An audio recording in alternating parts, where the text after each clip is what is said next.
السلام علیکم ورحمۃ اللہ وبرکاتہ.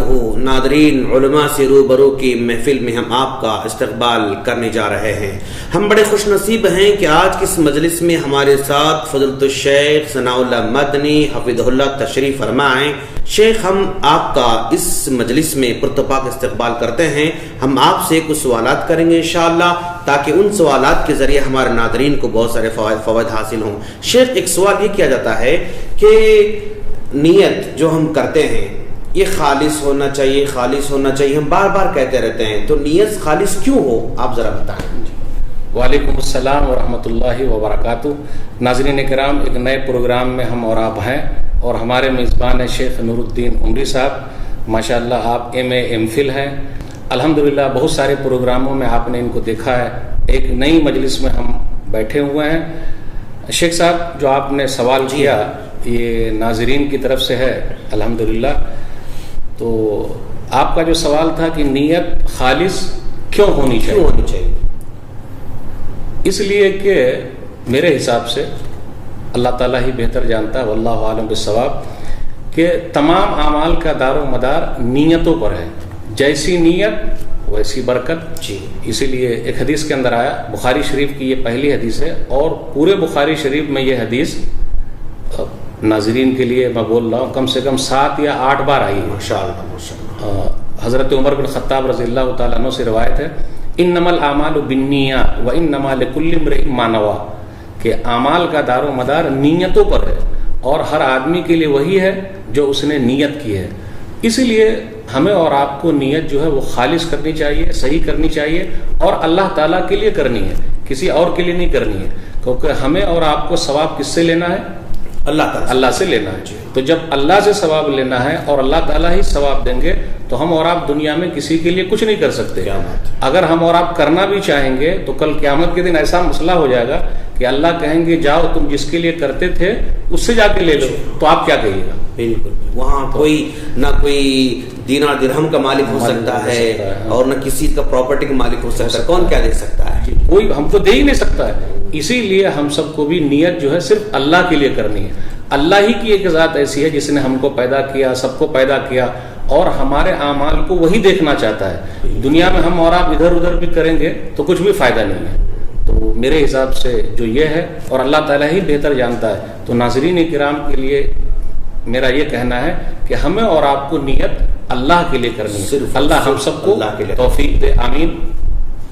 آپ کی کیا رائے ہے اس میں؟ اور ناظرین کرام ماشاءاللہ بات بڑی واضح طور پر آپ نے بتا دی کہ چونکہ ہمارے اعمال کو اللہ دیکھنے والا ہے، اور ہمارے اعمال کا بدلہ اللہ دینے والا ہے.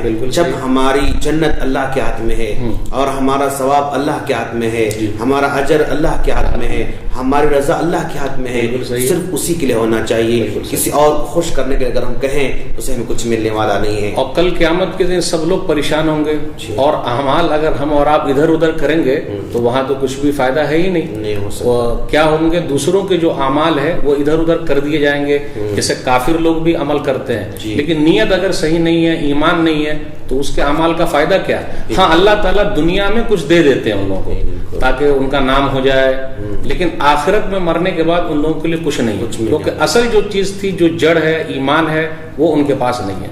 تو اسی لیے ہمیں اور آپ کو ہر چیز میں کوشش یہی کرنا ہے، چاہے عمل چھوٹا ہو چاہے عمل بڑا ہو، نیت جو ہے اللہ کے لیے کرنا، کسی اور انسان کو دکھانے کے لیے نہیں کرنی. لیکن آج کل دیکھ لیجیے اپنے سماج میں کیا ہو رہا ہے کہ اکثر لوگ کیا کرتے ہیں، چھوٹا سا کام نہیں کرے لیکن دوسروں کو بول دیا، کسی اور کا کوئی مسئلہ ہوا کسی اور کو بتا دیا، اور جتنا ہم دیتے نہیں اتنا زیادہ ڈھڈورا پیٹتے ہیں. سوشل میڈیا میں تو آج کل دیکھ ہی رہے ہیں، 5 کلو اگر کوئی زکوٰۃ چاول دیتا ہے تو واٹس ایپ میں آ جاتا ہے.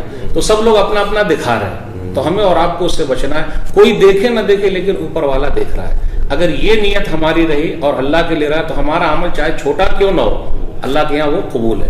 لیکن اگر ہمارے اعمال بہت زیادہ ہوں، اچھے ہوں، لیکن اللہ کے لیے نہیں ہے، نیت ہماری صحیح نہیں ہے، تو وہ چیز ہماری برباد ہے. اور ایک میرا مشاہدہ یہ ہے شیخ، جی بولیے، کہ آدمی جتنا مخلص ہوتا ہے، چھپ چھپ کر کام کرتا ہے، اللہ اتنا ہی لوگوں کے دلوں میں اس کی محبت. بالکل صحیح آپ نے کہا. پہلے آپ سلف صالحین میں آپ دیکھیے کتنے لوگ ایسے ہیں کہ ان کی پیٹھ جو ہے داغ سے بھرے ہوئے ہیں. وہ کیسے داغ تھے؟ جب مرنے کے بعد پتا چلا، لوگ جب نہانے کے لیے گئے تو بھائی یہ کالے داغ. وہ داغ کیسے تھے؟ وہ داغ اس لیے تھے کہ وہ پیٹھ پر لاد لاد کر وہ لوگ غریبوں کی مدد کیا کرتے تھے. آج ایسے لوگوں کی ضرورت ہے. آج ہم اور آپ سوشل میڈیا کا جو غلط استعمال کر رہے ہیں، چھوٹی چھوٹی چیز کو بڑا بنا کے پیش کر رہے ہیں، اس سے بچنا چاہیے. بھائی دنیا والوں کو تھوڑا خوش کرنا ہے، اللہ کو خوش کرنا ہے. اس لیے اعمال کا دار و مدار نیتوں پر ہے. اور بخاری شریف کی یہ حدیث کے بارے میں تو آپ جانتے ہیں کہ یہ ایک ہی آدمی سے آئی ہے، لیکن اس کی اہمیت اتنی زیادہ ہے اور نیت کی اہمیت اتنی زیادہ ہے کہ امام بخاری رحمۃ اللہ علیہ نے اپنی صحیح کتاب کو، بخاری شریف کو شروع کیا ہے اور پہلی حدیث سے شروع کیا. اس لیے آسانی سے ناظرین کرام کے لیے بھی ہے کہ یہ حدیث یاد ہو سکتی ہے. انما الاعمال بالنیات وانما لکل امرئ ما نوى. تو ہر عمل کا دار و مدار نیتوں پر ہے اور ہر ایک کے لیے وہی ہے جو اس نے کوشش کی ہے. بالکل شیخ، ماشاءاللہ. ناظرین آپ نے دیکھا کہ شیخ نے کتنے واضح انداز میں بات بتائی کہ ہمارے سارے کے سارے اعمال اللہ کی خاطر ہونا چاہیے، اس لیے کہ اللہ ہمیں بدلہ دینے والا ہے. اور لوگ جلدی تعریف چاہتے ہیں. لوگ تعریف جو چاہتے ہیں وہ اپنی نیت میں گڑبڑ پیدا کرتے ہیں. یہاں تعریف آپ نہ چاہیں، اللہ تعریف کرنے والا ہے، لوگوں کے دلوں میں محبت ڈالنے والا ہے، لوگوں کی زبانوں پر تعریف جو ہے عام کرنے والا ہے. کبھی کبھی ایسا بھی ہوتا ہے، اگر ہماری نیت صحیح ہے نا تو دنیا میں بھی اللہ تعالیٰ نام دے دیتے ہیں. جی ہاں، ہمارے مرنے کے بعد دیتے ہیں. ابن تیمیہ اللہ ان کے زمانے میں کوئی مطلب ٹھیک سے جانتا بھی نہیں تھا، لیکن آج ان کی کتابوں کو سونے کے حروف سے لکھنے لوگ بے چین بیٹھے. وہ نیت خالص، اس لیے اعمال کا دار و مدار نیتوں پر ہے. اور آپ دیکھ لیجئے علامہ ابن تیمیہ رحمۃ اللہ علیہ کے زمانے میں کہاں اتنا یہ تھا، لیکن کتنی کتابیں ان لوگوں نے لکھی ہیں. کہا یہ جاتا ہے کہ اگر ہم اور آپ ہر دن کے حساب سے بھی کیلکولیٹ کریں تو کتنے صفحات ان کے آ رہے ہیں. اور آج ہمارے پاس وقت ہے لیکن ہم اور آپ ادھر ادھر لگے ہوئے ہیں. اس لیے اعمال ہمارے چاہے جیسے بھی ہو، ہمارا عمل چھوٹا ہو بڑا ہو، صرف اللہ کو خوش کرنا ہے، دنیا میں کسی اور کو خوش کرنا نہیں ہے. بارک اللہ شیخ. ہم اللہ کے شکر گزار ہیں کہ اللہ تبارک و تعالی ہمیں دین کو آسان طریقے سے سمجھنے کا موقع عطا فرما رہا ہے. ہم اللہ سے دعا کرتے ہیں کہ باری تعالیٰ تو ہم تمام کو آسان دین کو آسان طریقے سے سمجھ کر آسانی سے عمل کی توفیق عطا فرما. آمین. السلام علیکم ورحمۃ اللہ وبرکاتہ.